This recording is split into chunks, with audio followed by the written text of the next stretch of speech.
যত কওমি মাদ্রাসাগুলো আছে এরা আহলে সুন্নাত ওয়াল জামাত।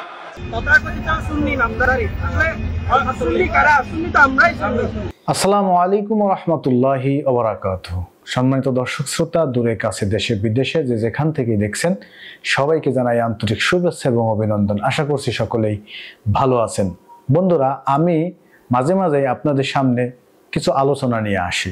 হয়তোবা আমি সময় পাই না, প্রত্যেকটা বিষয় আপনাদের সামনে তুলে ধরতে পারি না, এজন্য আমি আন্তরিকভাবে দুঃখিত। তো আমি আজকে যে বিষয়টা নিয়ে আলোচনা করব, অত্যন্ত দুঃখজনক বিষয় যে আমাদের আহলে সুন্নাত ওয়াল জামাতের উপরে যে সমস্ত ট্যাগ লাগানো হয়, আদৌ সেগুলো সত্যি কিনা তা কেউ বিবেচনা করতে পারে না। যারাই বিবেচনা করে হয়তোবা তারা বলে না।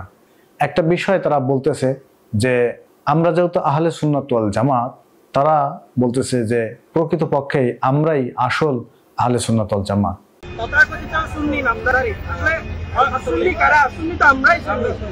অনেকে আরো বলে থাকেন যে আমরা এখন থেকে আহলে সুন্নাত ওয়াল জামাত।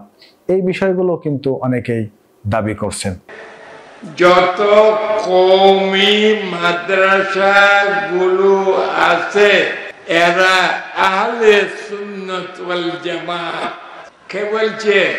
প্রধানমন্ত্রী বলছে।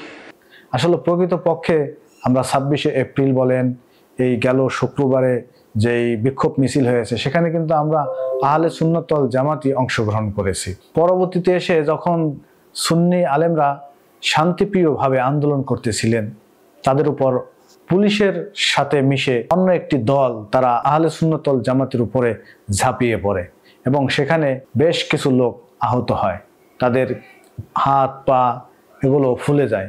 তো এটা আসলে আহলে সুন্নাত ওয়াল জামাত শান্তিপ্রিয় দল এবং সহিংসতায় তারা বিশ্বাসী না, তারা ভাঙচুরে বিশ্বাসী না, যার কারণে তারা কিন্তু মারমুখী ভূমিকা পালন করেনি। কিন্তু তারা যে মারমুখী ভূমিকা পালন করতে জানে না তাও নয়। এজন্য আমি বলছি, ঘুমন্ত সিংহকে জাগাবেন না।